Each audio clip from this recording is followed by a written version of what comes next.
This lecture provides a comprehensive overview of giving complex directions in ASL. Describe city blocks in one of three ways.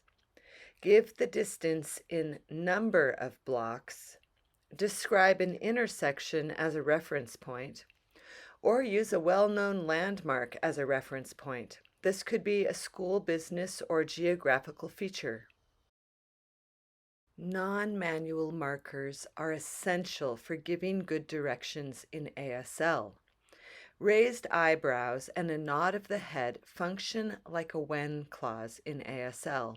In other words, by identifying the landmark with raised eyebrows and a nod, you mean to say, when you see that, go blank, right or left or straight, whatever it is you have in mind. There is an implicit question form in your facial expressions during direction giving. And that implicit question is, do you follow? Are you following me? Here is a list of essential signs for giving directions in ASL. Intersection.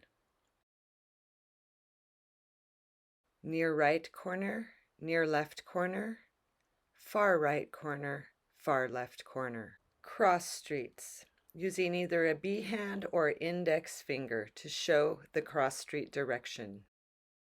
Traffic light. Past.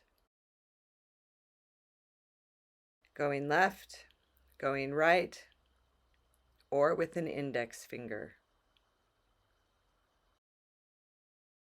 Go straight.